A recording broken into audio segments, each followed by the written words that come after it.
Good evening, dear listener, and welcome to Audio Classic Detective, your home for refined mystery and masterful deduction. Here we revive the golden age of crime fiction where every motive is masked, every alibi tested, and only the keenest minds prevail. So settle in, brew a proper cup of tea, and prepare for clever crimes and even cleverer solutions. The investigation is about to begin. The evensong service had ended in quiet solemnity, the final hymn drifting off into the dusky arches of All Saints on the Wold.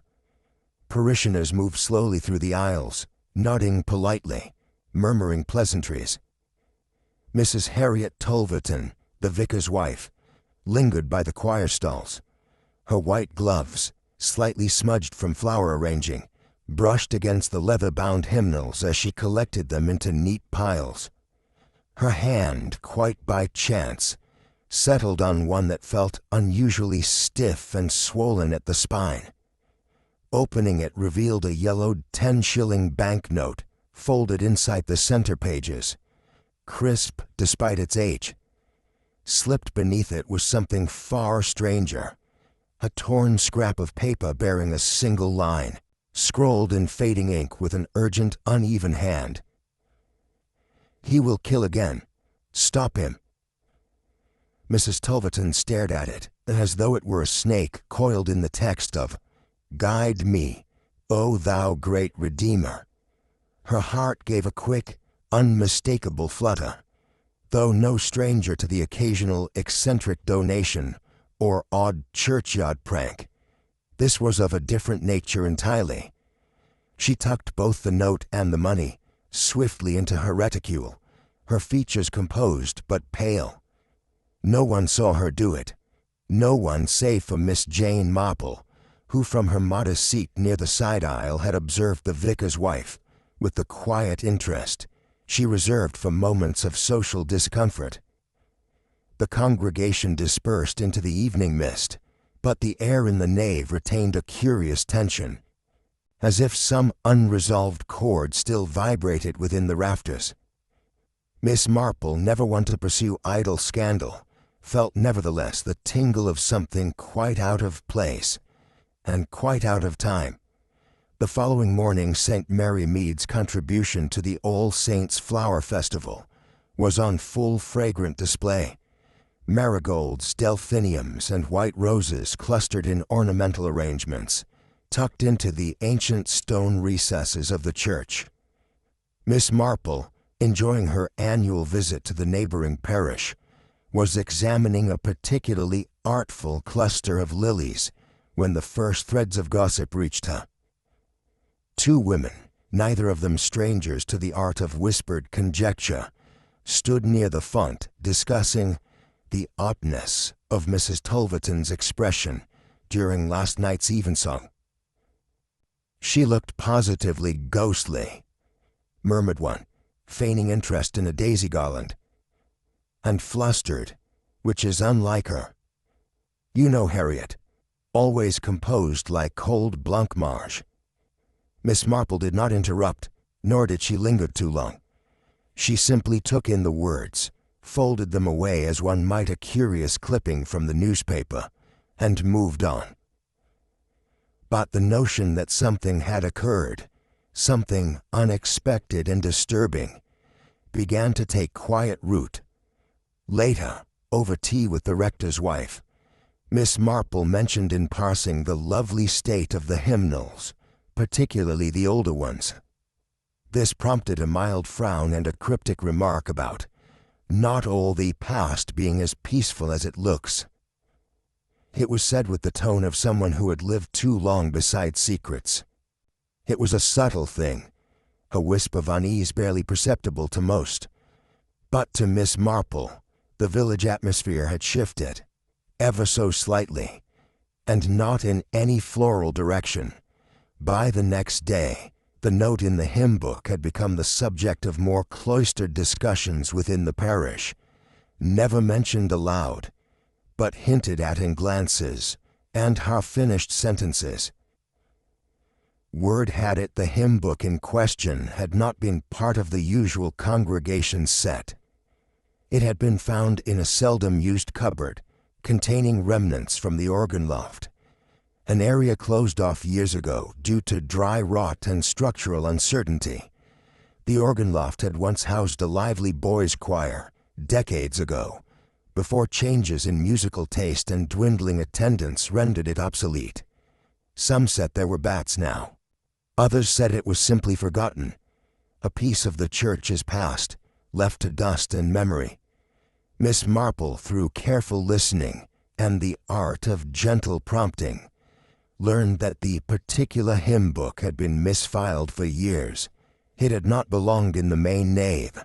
In fact, the very cupboard from which it had surfaced had been due for clearing, only because of a recent inventory ordered by the bishop's office, and therein lay the oddness. Who would have placed a note in a hymn book so long unused? And why now, of all times, had it chosen to make its appearance? She asked no such questions aloud, but within the confines of her orderly mind, the organ loft ceased to be a dusty relic. It became instead a chamber of interest, a space where the past perhaps had not been as dormant as the congregation believed. The note, once retrieved and studied in better light, offered no signature, no clear indication of authorship. It was torn from a lodger sheet, the edge ragged, as if it had been yanked in haste. But it was the script itself that held Miss Marple in a peculiar thrall. The writing was hurried, yes, and blurred in places where ink had pooled or skipped, but it bore certain flourishes, certain unmistakable loops in its capital letters, particularly the H in he and the tail of the final R in him, that stirred memory rather than deduction. It was not merely the style but the emotional tremor behind it that arrested her attention. Not panic exactly, but a deep strain of fear, contained just barely by urgency. Miss Marple had seen such writing before, many years ago, on a scrap of paper saved after a meeting of the Women's Guild, a note declined rather than delivered. She remembered it because it had struck her, even then, as out of keeping with the calm demeanor of the woman who had written it. She sat quietly that afternoon in the vicarage garden, the note folded between two leaves of her diary. Her memory, like her knitting, worked in careful loops. It was not only the handwriting that gave her pause, it was the implication that someone, somewhere, had known a terrible truth for a long time, and only now dared to whisper it aloud. And yet, if the note was old, why had it not yellowed more? Why had the ink not faded further? She walked through the timeline in her mind. A hymn book from the sealed organ loft, a note that looked aged, but perhaps not as ancient as presumed, a warning about a killer, not in the past tense, but the future. He will kill again. It was a statement made not in reflection but in expectation. Miss Marple closed the diary and stared thoughtfully across the blooming wisteria. A past injustice was stirring in the dust, and someone, whether out of guilt or fear, had chosen the language of hymns to send their final plea. The arrival of Mr. Edmund Blake coincided quite without design with a week of splendid weather and renewed gossip. He presented himself with impeccable manners, a pressed traveling coat, and a card bearing the modest title of musical archivist. It was said he had come to consult the church's old hymnals, and that his interest lay in obscure harmonies and long-forgotten choral arrangements. The vicar, who had a natural fondness for men who spoke of sacred music with reverence, received him cordially and arranged access to the vestry archives. The parishioners, while civil, could not help but remark that Mr. Blake's attentions were oddly selective. He seemed less drawn to the parchment of liturgical significance, and more to the marginalia, those small handwritten scrawls in the backs of choir books that, Only boys with idle hands would have penned. He handled the hymnals with care, yes, but often paused too long at certain pages, staring not at the notes, but the names. Miss Marple, though not in attendance during the man's initial introduction, learned of him swiftly, as is often the case in small villages, where one's motives are measured by how one stirs that tea. When she inquired casually about his purpose, she received only generalities, which to her finely tuned ear meant there was something being politely concealed. And so it was, in the most unassuming manner, that the matter was filed in Miss Marple's mind, not yet as a mystery, but as something that might eventually become one. Mr. Blake's inquiries soon proved narrower in scope than his calling card suggested. His questions, though posed delicately, revolved less around music and more around the names of choir boys once affiliated with All Saints on the Wold.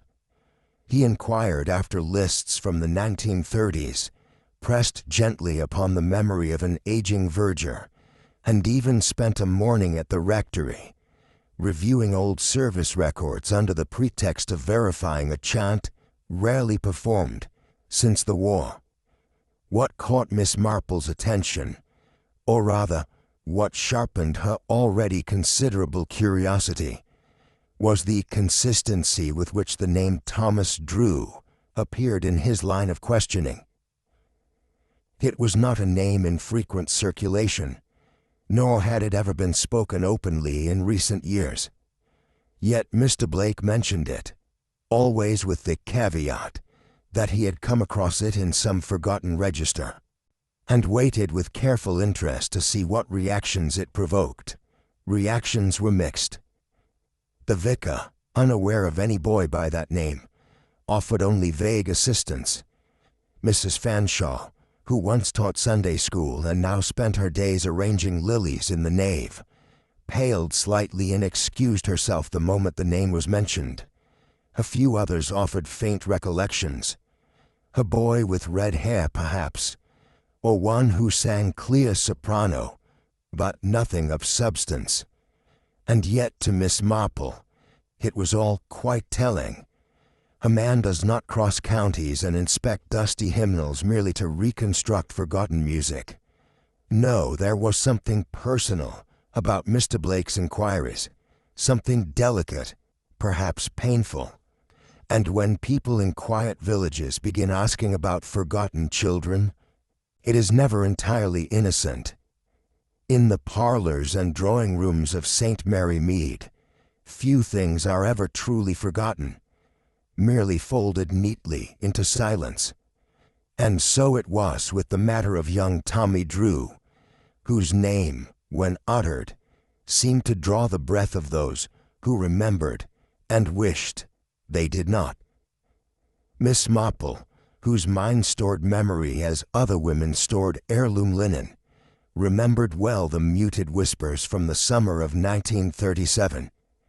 She had not lived in All Saints on the Wold then, but word of the incident had traveled.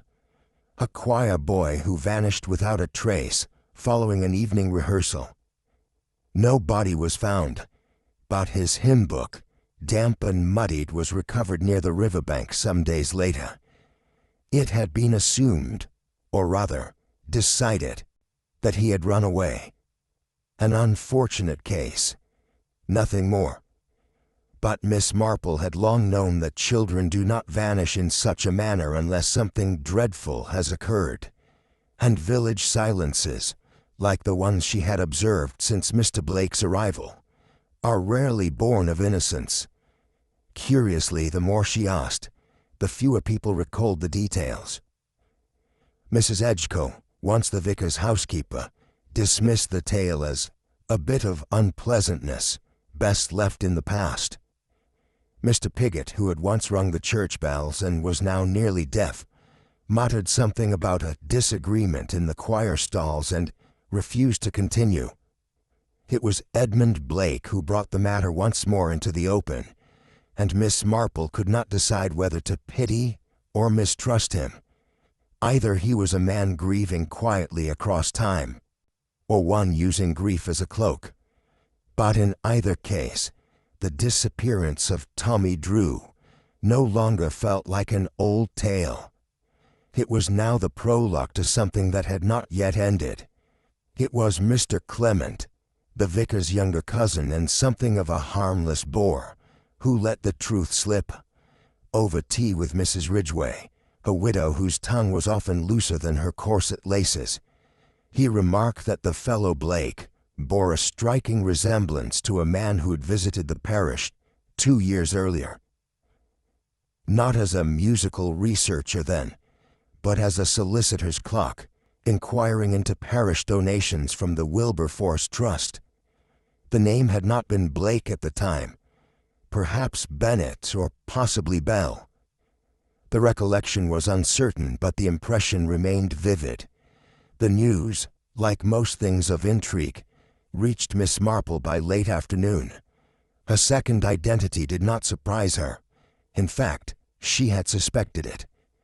His manner was too polished for a casual visitor, and his questions, though careful, betrayed a personal investment. That he had returned under a different name only confirmed it. Mr. Blake or Bennett was not seeking history. He was seeking answers. Why he required a false name, however, was the puzzle that mattered. It could be shame, yes, or danger. Both were equally possible in matters that involved the past, especially a past involving a vanished child.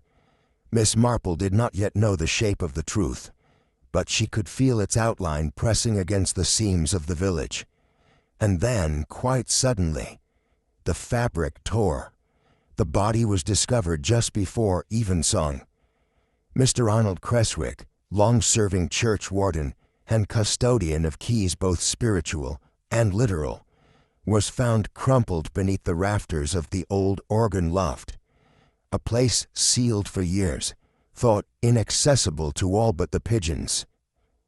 The discovery came not from concern, but from the sudden and inescapable smell of death drifting down through the slats of the wooden beams. There was talk of a misstep, of an old man climbing where he oughtn't and paying the price. The constable, summoned with appropriate solemnity, recorded it as an accident. But Miss Marple, who had long considered coincidence the most dishonest of explanations, thought otherwise. Mr. Creswick had always been cautious, even to a fault. He did not climb. He did not explore. Most importantly, he had been overheard, only days prior, muttering that some things ought not to be stirred again. And now, quite irrevocably, he had ceased to stir at all. Miss Marple stood silently as the body was removed, her thoughts not on the corpse, but on the door that had been opened to reach that loft. Someone had entered it, someone with knowledge, motive, and perhaps a fear that an old truth might be sung once more. The dead, it seemed, were no longer resting, and for the second time that week, Miss Marple felt the distinct and unmistakable chill of a mystery returning to life. In the gentle quiet of elderly conversations, Miss Marple had long since mastered the art of drawing truths from silences. A casual mention of hymnals and choir robes, and the past would often stir of its own accord. So it was with the name Tommy Drew, never spoken loudly, yet never quite forgotten by those who had lived through the summer of his disappearance. Mrs. Finch, whose memory was more reliable than her eyesight, recalled him as a sweet-faced child, too clever for his own good. Mr. Tolla, once a baker's apprentice and now retired with a bad leg and worse hearing, said he remembered a boy who liked to linger after choir practice, always waiting for someone. He muttered, though he could not say whom. No one said the word murder. That would have been far too definite. But the hesitations, the way eyes drifted to the floorboards or hands worried at teacup handles, told Miss Marple what language could not. This was not simply a case of a boy who had run off. This was a memory that the village had agreed, collectively and politely, to misplace. One woman, a Mrs. Bludgett, whose husband had once cleaned the church gutters, mentioned that her own sister had been fond of the child. She cried for days after he went. She said simply, "Father told her to stop. Said he'd bring shame on us all if she didn't." That too was telling. To Miss Marple these fragments formed something larger. Not yet a picture, but the edges of one. And at its center stood a boy, long gone, who had clearly mattered more than the silence suggested. It had been the only thing recovered. A hymn book, slightly waterlogged, its spine softened by the current, and its pages faintly stained with mud. Found some 2 days after Tommy's disappearance, resting against a low bank near the Weald Brook, it was treated at the time as a sign, albeit a tragic one, that the child had wandered off and met his end by misadventure. Miss Marple, revisiting the story, noted how neatly that narrative had satisfied the village. It was tidy, it spared reputations, and it required no further inquiry. Yet hymn books, in her experience, did not float downstream of their own volition, not unless placed or discarded with care. The fact that nothing else had been found, no shoes, no satchel, not so much as a hair ribbon or note, seemed conspicuously convenient. People remembered the hymn book precisely because it stood alone, the solitary evidence of a vanishing that left nothing else behind. Miss Marple had heard from a reluctant former choir member that Tommy had taken to carrying his hymn book separately in recent weeks, clutching it even between lessons. When asked why, the boy had reportedly said, "It's mine, and no one else's." A strange thing for a child to say about something so common, unless, of course, something uncommon had been hidden inside it. The retired choirmaster, Mr. Henley, now lived in a modest cottage at the edge of the parish, a man whose voice, once firm and resonant, had grown thin with age and memory. Miss Marple, calling upon him under the pretext of asking about an old chant arrangement, found him hesitant, but not wholly unwilling to speak. When Tommy Drew's name was mentioned, Mr. Henley's gaze dropped to his lap. "A good boy," he murmured after some time. "Better than most. Picked up harmonies like he was born to them.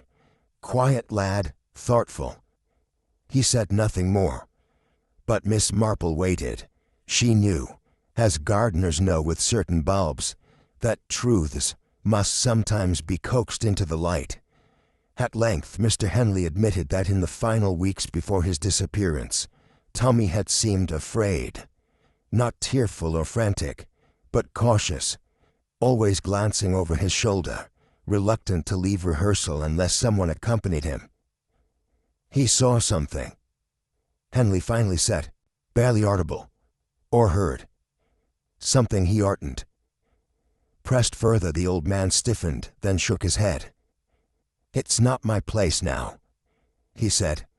"Let the past alone, Miss Marple. It won't thank you for the digging." That phrase, "not my place," lingered in her thoughts. It was the very sort of phrase used by those who had once stood by and done nothing. Cowardice, perhaps, or complicity. Either way, it confirmed something vital. Tommy had not vanished alone. His disappearance had been witnessed, in part or whole, and tucked away beneath the soft folds of community propriety.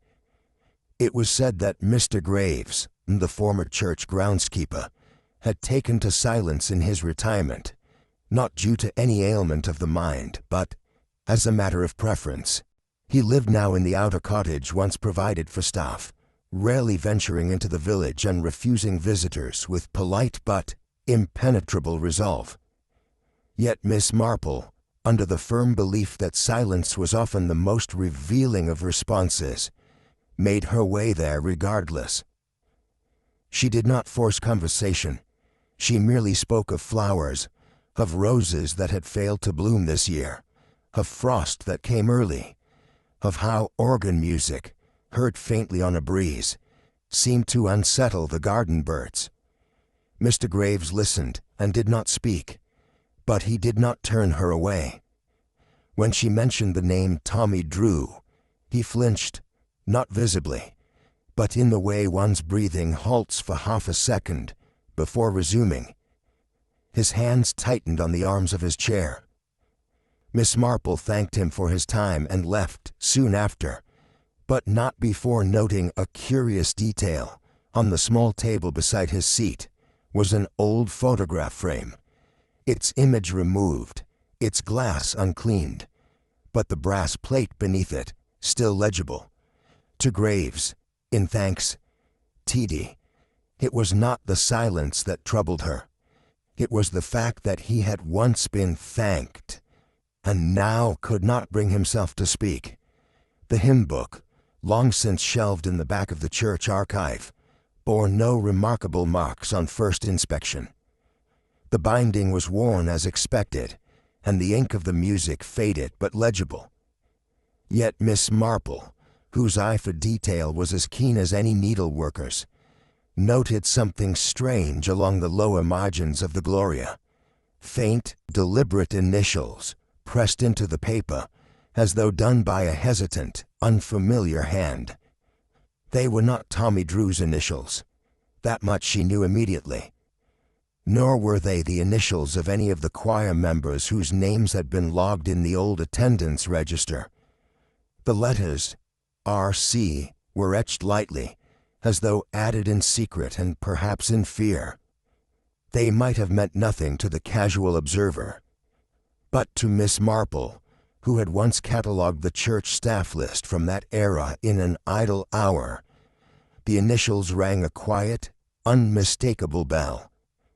There had been a Robert Collings then, an assistant choir master, barely older than a boy himself at the time, dismissed quietly for reasons never disclosed. Miss Marple stared at the margins, her thoughts deepening. A child had disappeared, but a man had survived, and perhaps left behind more than initials. To the casual observer, the death of Mr. Arnold Creswick appeared a tragic but plausible accident. A misjudged step upon rotting wood, a fall from height, the brittle body of an elderly man, succumbing swiftly to gravity and time. The coroner's initial remarks, quietly conveyed and free from alarm, seemed to satisfy the village, but not Miss Marple. It was not the fall that disturbed her, nor the location. The sealed organ loft, long thought inaccessible. It was the bruise on the back of Mr. Creswick's upper arm, already darkening beneath his jacket when the constable arrived. A bruise consistent not with a fall, but with restraint, as though someone had seized him, to stop him, or to guide him unwillingly. The local physician had murmured something about fragile vessels and age, but Miss Marple had observed a different pattern. She had seen similar marks once on the arm of a woman who had been pulled violently from a doorway during the Blitz. There was something else, too. A scuffed patch on Creswick's shoe, freshly marked, though the dust in the loft had settled undisturbed for decades. The mismatch gnawed at her. The village, of course, preferred a quiet end to an elderly man's life, particularly one with no wife, no children, and little fuss. But Miss Marple's instinct, which seldom failed, told her that Mr. Creswick had not climbed into that loft on a whim. He had been drawn there, and once there, he had not been alone. The vicar's wife, Mrs. Judith Lexton, had always struck Miss Marple as a woman for whom duty and decorum were lifelong companions. Her arrangements of altar flowers were precise to the point of austerity, and her silences were often more expressive than her words. But on the morning following Creswick's death, there was something brittle in her composure. It was during a moment of shared quiet, a chance encounter over seed packets at the church fete table, that Mrs. Lexton's mask faltered. A trembling of the hand, a slight flush about the cheek, and then, quite without preamble, a confession. She had found the note, not recently, not in the past week or month, but years ago, when sorting old hymnals for donation. It had slipped free from the pages of a book too worn to keep, written in a jagged scrawl on the back of a tithe ledger. "He will kill again.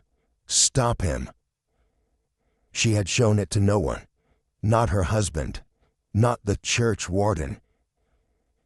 She had folded it into a handkerchief, placed it beneath her underthings, and tried to forget. "The past is best left buried," she had whispered, eyes lowered. There were whispers, but whispers are not proof. To Miss Marple it was not cowardice that had silenced her, it was fear. Not only of scandal but of what the note implied, that someone known, someone trusted, had once committed a wrong so terrible it still echoed, decades later.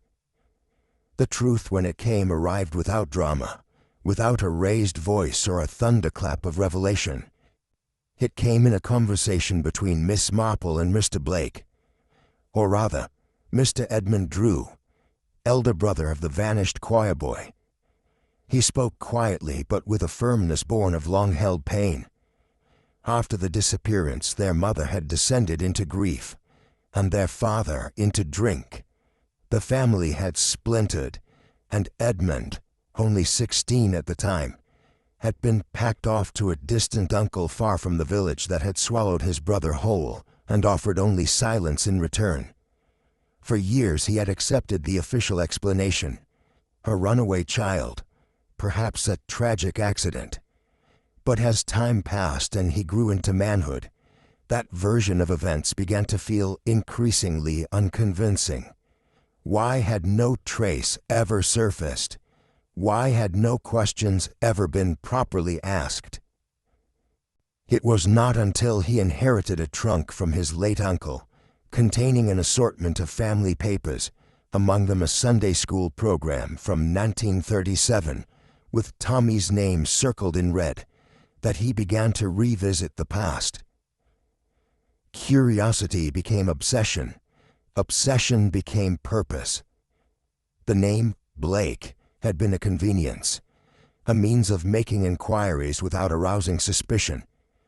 But now, faced with Miss Marple's calm scrutiny, and the growing sense that something wicked still lingered in the parish air, he saw no reason for further evasion.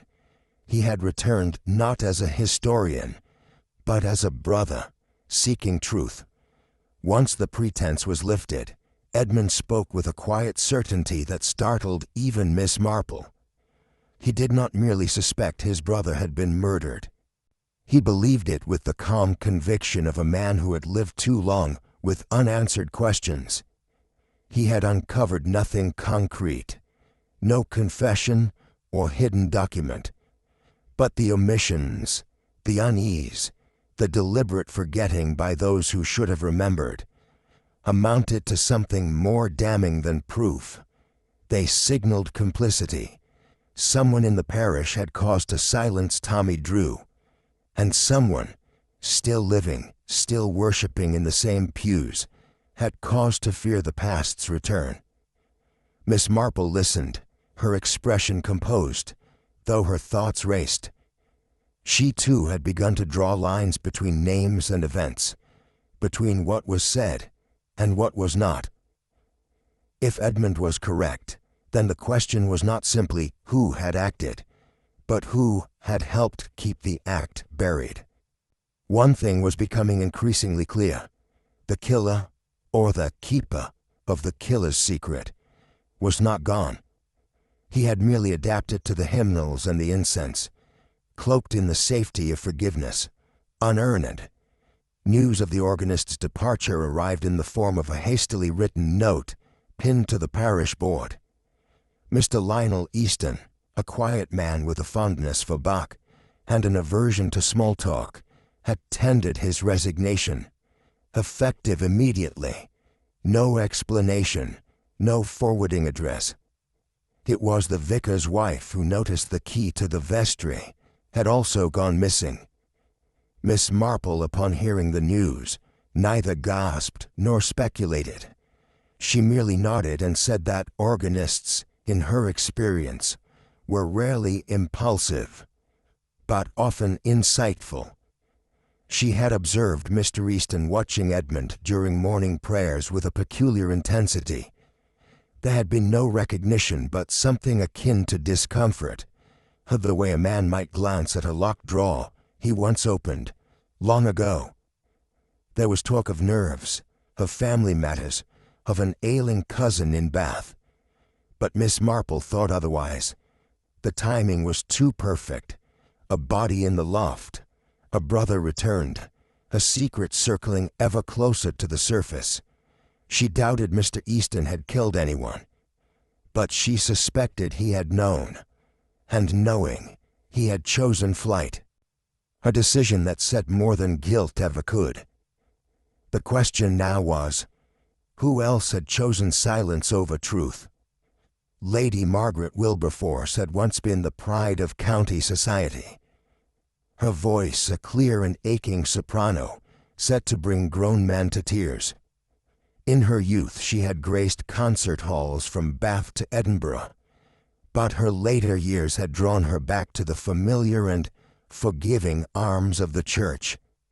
It was she who had funded the restoration of the choir stalls at All Saints on the Wold, and she who had, quietly and without vanity, sponsored the choir boys' education and uniforms for nearly 3 decades.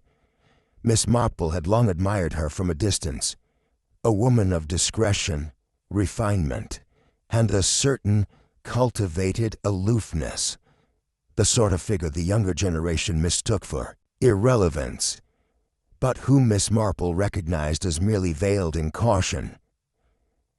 It was not curiosity that led her to visit Lady Wilberforce in her nursing home suite.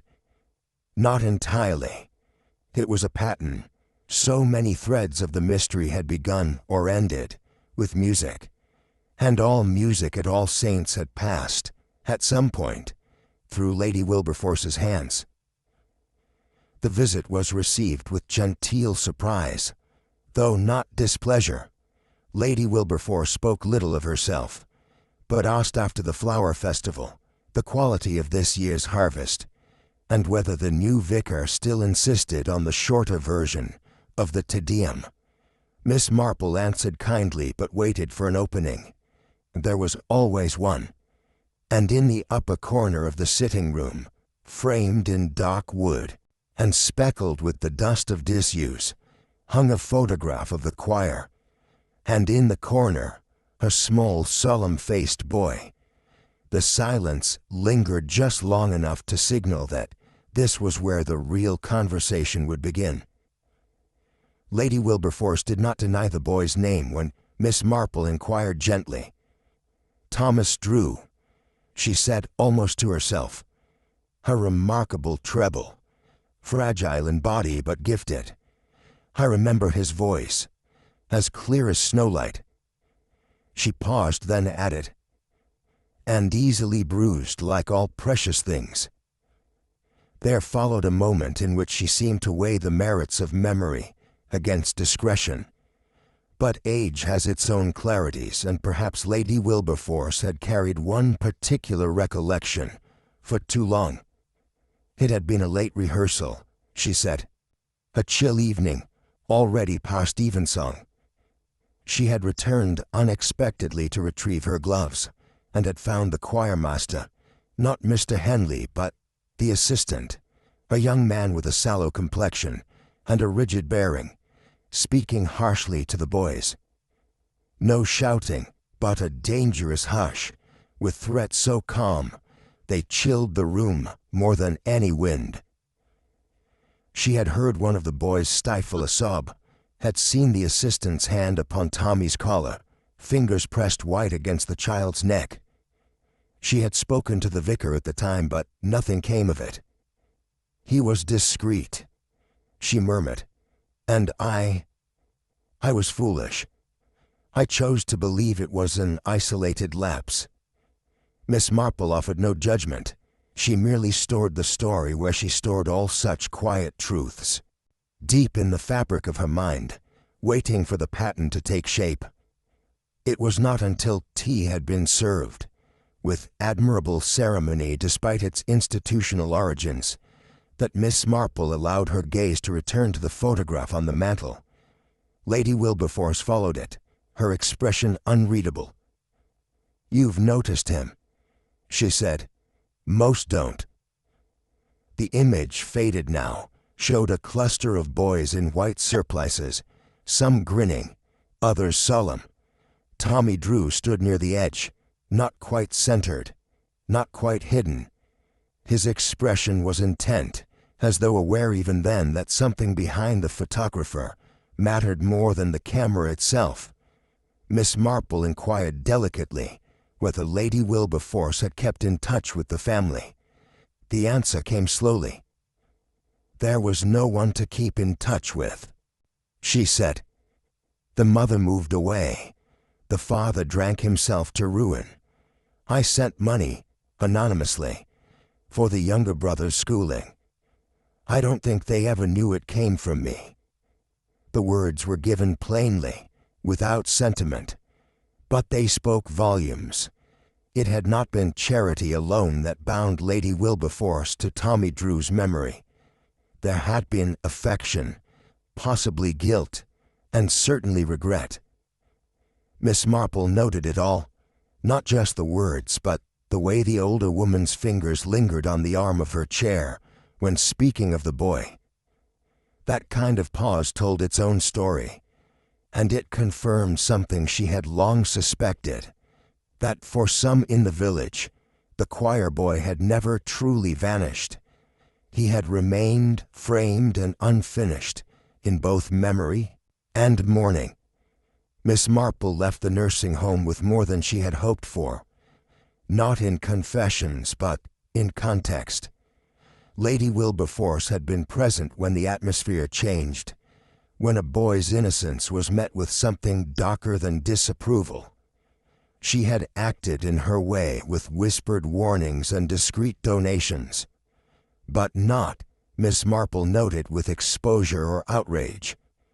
There was a time, not long past, when reputation was a currency more precious than justice. Lady Wilberforce, with her title and choir patronage, had stood to lose much if her word had brought scandal. The assistant choir master had been dismissed, yes, but quietly, with no fuss, no records, no accusations. Just a name removed from the rota, and a silence agreed upon by those who wished to preserve dignity above all else. Miss Marple understood that kind of protection. It was rarely done from cruelty. More often it was born of fear, fear of undoing what one had built, of letting rot show beneath the marble. But silence, however polite, had a cost, and it was rarely paid by the one who chose it. She recalled the hymn book, the initials in the margins, the signature hidden where only guilt might leave it. Someone had used that silence to bury more than shame, and now, as the past crept forward, it seemed Lady Wilberforce's attempt at quiet redemption had come too late. The envelope was unmarked, save for the neatest of addresses, written in block capitals. It had arrived under Miss Marple's door upon her return, slipped silently as a thief might deliver a warning. The note inside bore no salutation, no signature, only 5 short words, penned in a careful, deliberate hand. "Leave the dead alone." Now there was no flourish, no bluster. It was not the work of a child, nor of someone prone to panic. It had the precision of someone who had calculated risk before, and preferred to avoid repeating it. Someone who believed silence could still be bought or enforced. Miss Marple read it twice. She made no outward expression of alarm. Instead, she folded the note and placed it among her correspondence. Not hidden, but not displayed. It was a sign of desperation, not strength. Someone had grown uneasy with the questions, the patterns forming in Miss Marple's mind. The past, long sealed, had begun to breathe, and there were those for whom that breath was unwelcome. She poured herself a cup of tea and considered quite calmly how many people in the parish had cause to fear the light, and how many had mistaken her knitting needles and village gossip for harmless distraction. The past had begun to speak, and someone, it seemed, wished very much for it to fall silent once more. The path to truth is rarely straight, and in All Saints on the Wold it ran, quite literally, behind the organ loft. It was Edmund who had mentioned, with quiet insistence, that the loft had once contained more than just music. An old Verger sketch, folded between pages of the parish archive, spoke of a storage cavity built during the war, long sealed and forgotten by most. Miss Marple, with her customary gentleness, persuaded the vicar to grant access. He did so, reluctantly, with the manner of one yielding to propriety rather than curiosity. But it was Edmund's steady hand that shifted the warped panel behind the altar pipe.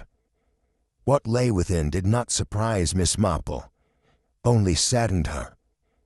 The satchel, dulled with dust but unmistakably child-sized, bore the initials T.D. stitched in faded thread. Alongside it, a collar, white once, now stained, not only with age but with something darker. A child's blood, long dried, yet grimly preserved. Tucked within the satchel was a small ribbon, still knotted, still bearing a faint fragrance of lavender and oil. A mother's hand had packed that satchel. The implications were clear. Miss Marple said little. She noted the objects with the reverence due a life unjustly extinguished. There was no triumph in finding them, only confirmation. The past had not disappeared. It had been placed in a box and sealed behind music, behind worship, behind the very place from which the truth had once dared to sing. And now, with that passage reopened, it was not just dust that came forth, but judgment. Among the records stored in the vestry's older ledgers, many of which had been left untouched since the 1930s, Miss Marple discovered a parish logbook with a missing page.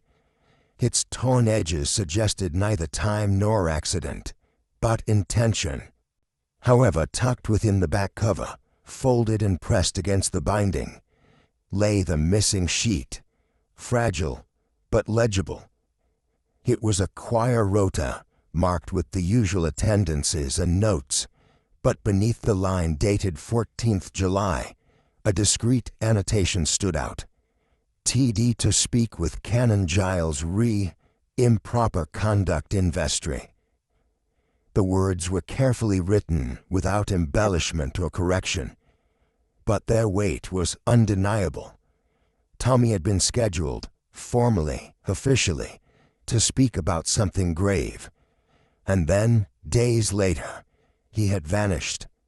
There had been, apparently, no follow-up, no investigation. The note had disappeared with him, folded away both literally and figuratively. Miss Marple considered how such a matter might have been handled in those days, when appearances were paramount, and such accusations viewed more as threats to harmony than cries for help. She turned the page again and traced the initials in the margin. Small, slightly slanted. Not Tommy's. Likely the assistant choir master's, verifying the week's entries. There was a chill in her chest, not of surprise but of sorrow. A voice had tried to speak, a system, genteel, polished, willfully blind, had turned its back, and now the church would be forced to listen at last. The assistant choirmaster's name, long erased from parish announcements and concert programs, emerged now like a watermark through aged paper. Robert Collings, barely 20 at the time of his appointment, praised for his discipline and moral seriousness. But behind the compliments lay whispers of overzealousness, of boys dismissed suddenly from choir without reason, of bruises explained away as tumbles in the garden. Miss Marple, whose access to memory was often swifter than to paper, recalled the name once mentioned in passing by the former groundskeeper. Young Collings, sharp as vinegar but not to be crossed. It was Mr. Henley, the former choirmaster, who finally admitted that Robert Collings had been removed quietly. No public shaming, no investigation, simply a relocation to a distant parish, arranged through discreet letters between clergymen keen to avoid headlines. For the sake of the choir's dignity, the vicar had reportedly said. Miss Marple had no doubt such decisions had been made with sincere intentions. But good intentions, she thought, were a poor salve for ruined lives. One boy gone, another displaced, a name erased from records but not from consequence. She now wondered, not whether Robert Collings had harmed Tommy Drew, but whether he had returned, and if so, under what name, and with what unfinished business. There are men who carry their sins with them. Others pass them down. And something in the choir's recent history suggested that old guilt had not simply faded. It had been inherited. It was then one of the hymn books, the same edition from which the warning note had fallen, that Miss Marple found the final thread. The book itself was of the 1930s printing, its pages dog-eared and worn, but with one remarkable distinction. On the inside back cover, in ink faded by time but unmistakably firm, was a signature, R. Collings. It would have been unremarkable had not Miss Marple already confirmed that none of the current staff bore that name. And yet, just 3 weeks prior, a Mr. Roland Cullis had been introduced to the parish as the new vicar's assistant. Affable, precise, with a measured way of speaking and a curious knowledge of historical choir records. A coincidence, perhaps. But Miss Marple had lived too long to believe in coincidences that wrote themselves in such familiar hands. She returned to the vicarage list of employees. Cullis had provided no family references. His past, traced only loosely, included time spent overseas and a previous placement that had ended amicably, though no letter of recommendation was filed. The weight of the matter pressed inward. Not only had the sins of the past gone unpunished, they had returned, cloaked in good manners and Sunday sermons. Miss Marple's mind narrowed. The boy's initials, the hidden satchel, the forced resignation of the organist, old breadcrumbs, pointing not to history, but to its resurrection. And now, she realized, the danger was no longer theoretical. It was present, and it had a name. Miss Marple sat in quiet thought, knitting resting unworked in her lap. Her deductions did not thrill her. They saddened her, for what she now saw with clarity was not simply a crime once committed, but a pattern perpetuated, guilt repackaged as piety, violence shielded by tradition. The boy had been silenced to protect a name. That name had changed but not repented. Now it sat among the faithful once more, taking tea after service, speaking kindly to widows, watching choirs from the rear pew. But the truth, once uncovered, rarely goes back to sleep. She knew what must come next, not a confrontation of noise, but of gentle revelation, the kind that exposed rot not with a shout, but with the steady peeling back of varnish. The echo of Tommy's song had not died. It had waited. And now it was beginning to rise again, one note at a time. The sun filtered through the stained glass panels of All Saints on the Wold, with an indifference that belied the tension gathering beneath them. It was Miss Marple who suggested a parish meeting, not with flourish but with quiet urgency. Whispered first to the vicar, then to the widow Fanshawe, and from there carried gently through the village like a breeze before a storm. The villagers arrived with their usual blend of curiosity and decorum. Some brought hymnals, some brought cake. Most brought questions they dared not voice. The pews creaked under the weight of anticipation. Miss Marple did not stand at the pulpit, nor raise her voice above its natural pitch.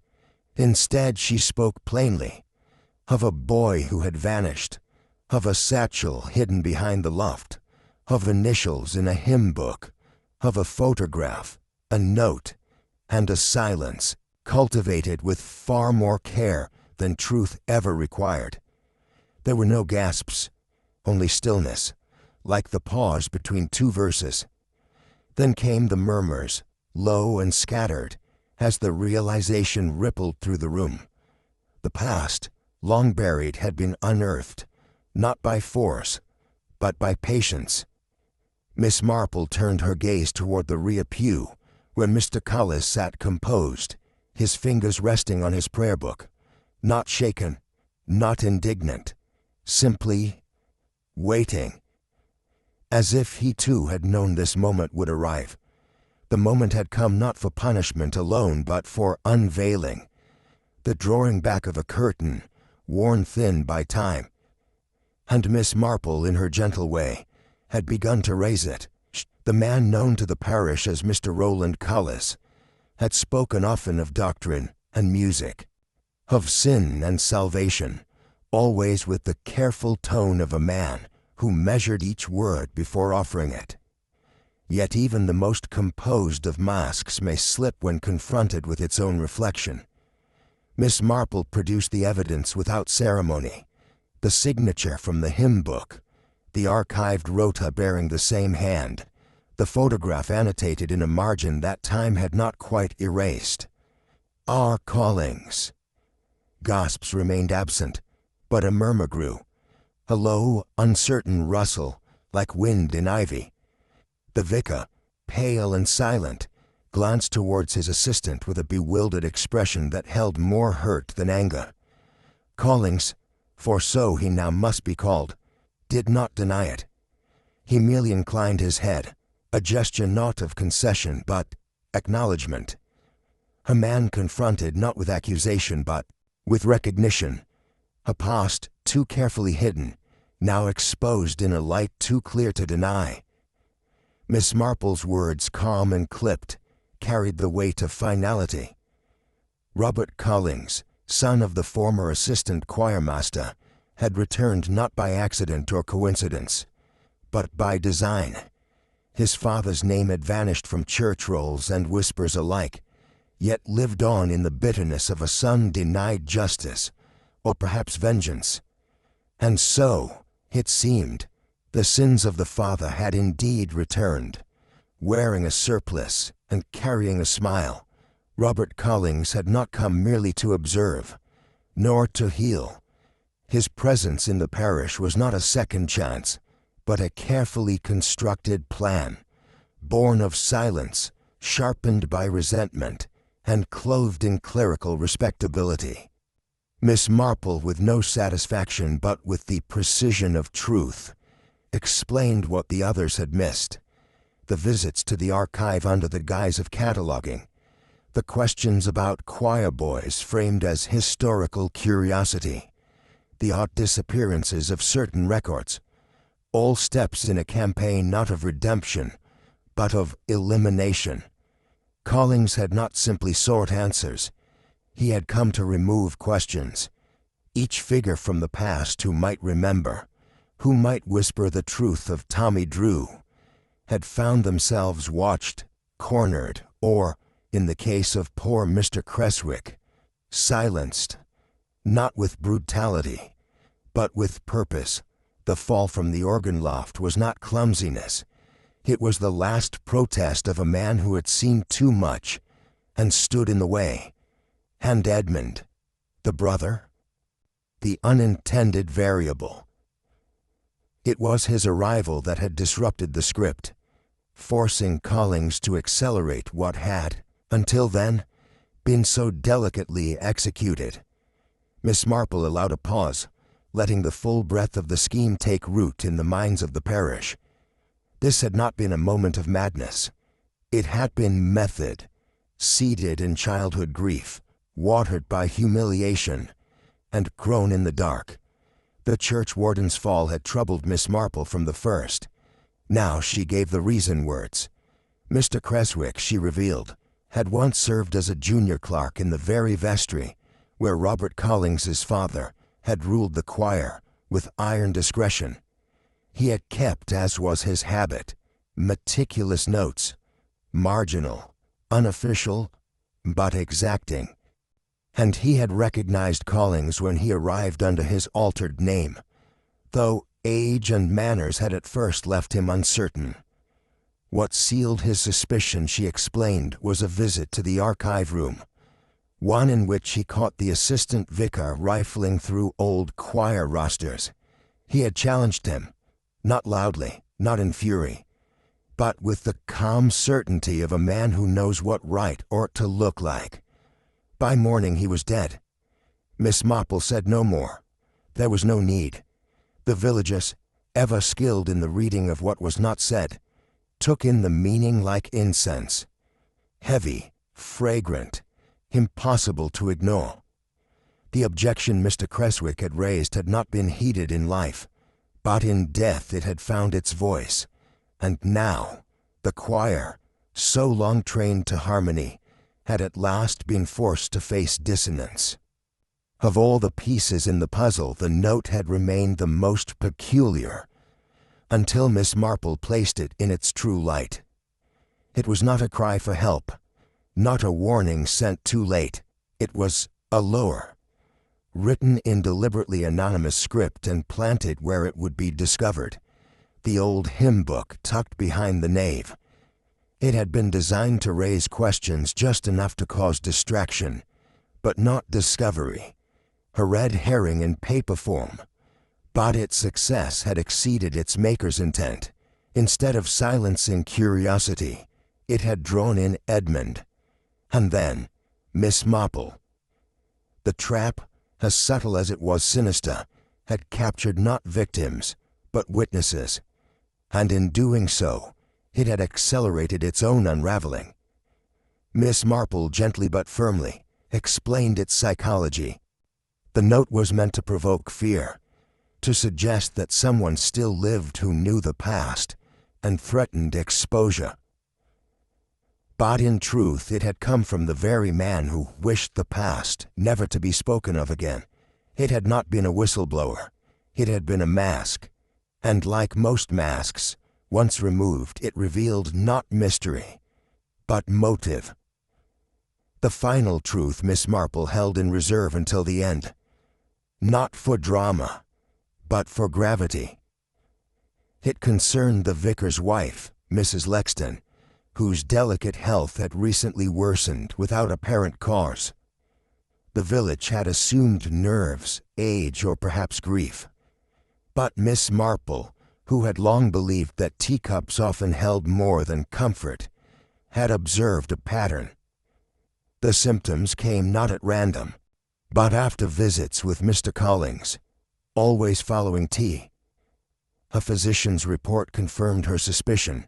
Traces of digitalis, subtly administered in doses too small to kill, but enough to weaken. Miss Marple did not accuse. She merely presented the facts. And when the vicar's wife, pale and trembling, remembered the moment she had hinted to Mr. Collings about the note she had once hidden, the connection became clear. Collings had tried to prevent another voice from rising. He had failed. Miss Marple's conclusion, like all her deductions, came not with triumph, but with gentle sadness. The hymn had ended, but its final note had struck deep, and in the silence that followed, the parish realized that the music they had cherished had carried for years a terrible and discordant chord. When the constable arrived that morning, there was no commotion, no outcry. The bell in the tower had just concluded its soft half-hour chime, and the dew still clung to the hedgerows. Mr. Collins was in the vestry, folding linen with his usual care, when his name was spoken, not harshly, not publicly, but with firm civility. He did not protest. There was no pleading, no attempt at denial. Instead, he closed the cabinet door, straightened the collar of his clerical shirt, and allowed himself to be escorted down the narrow path between the gravestones.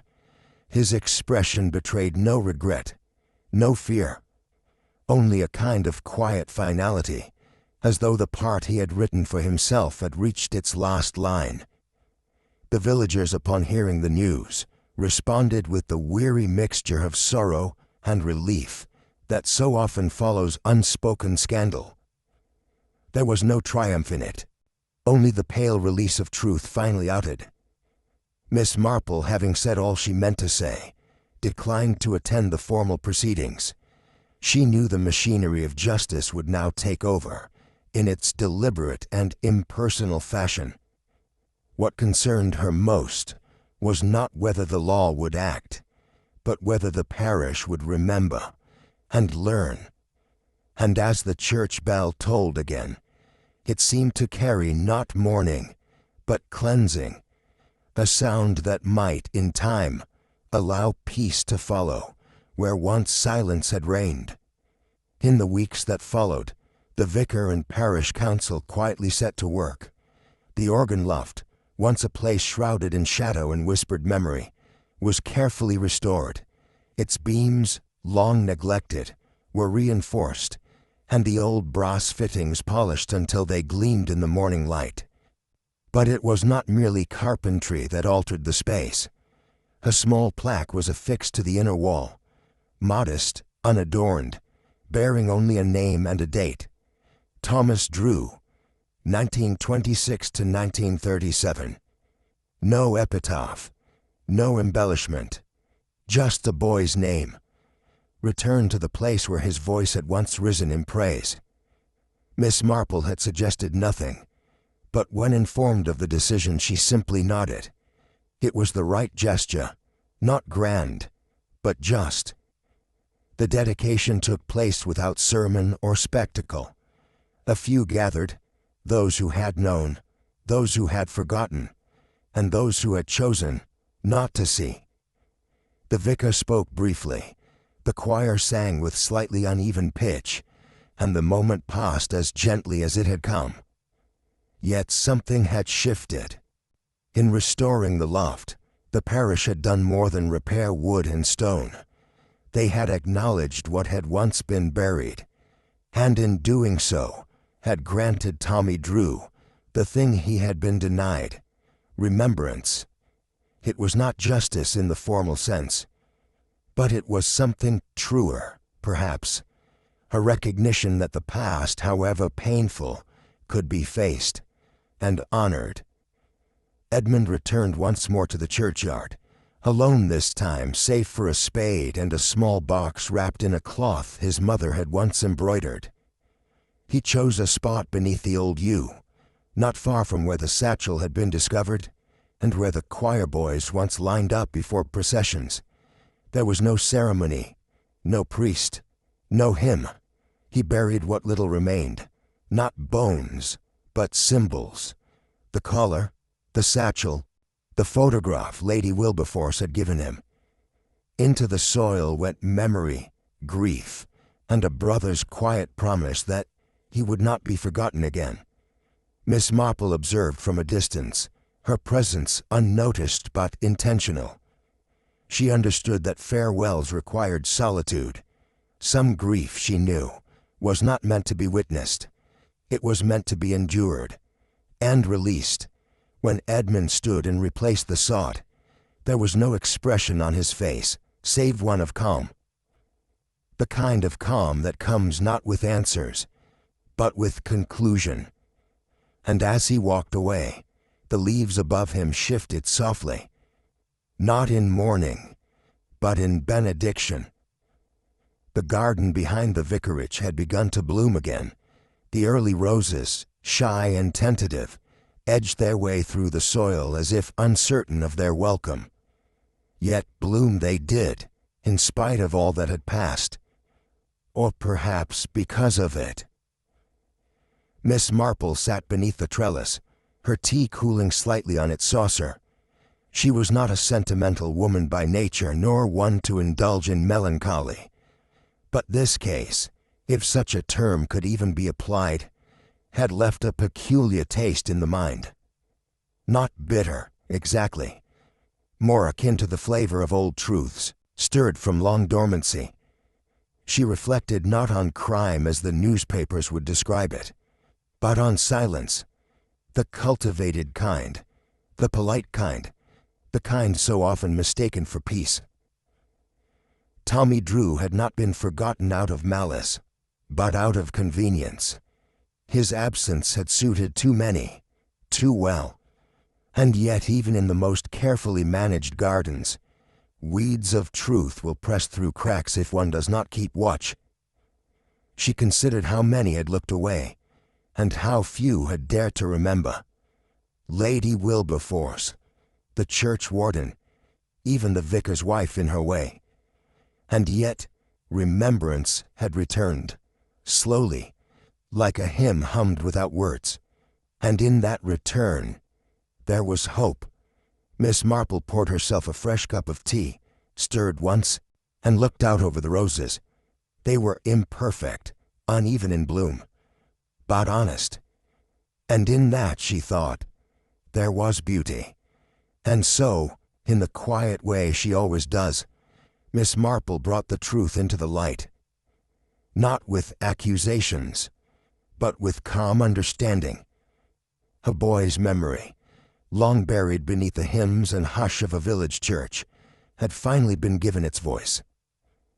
Justice, in this story, wasn't loud or cruel. It was dignified, deliberate, and delicately human. This was not just a tale of murder, but of silence, of how easily the wrong things are hidden, and how courage sometimes takes the form of remembrance. Miss Marple reminded us, as she often does, that even in the gentlest places, darkness may linger. And that concludes today's journey into the shadows of mystery and deduction. What did you think of this case? Did you see the twist coming, or did it catch you by surprise? Share your theories and favorite moments in the comments below. Love to hear your take. And if you're craving more thrilling detective tales, don't forget to like this video, subscribe, and hit the bell so you never miss the next mystery. Until then, stay curious. The next clue might be closer than you think.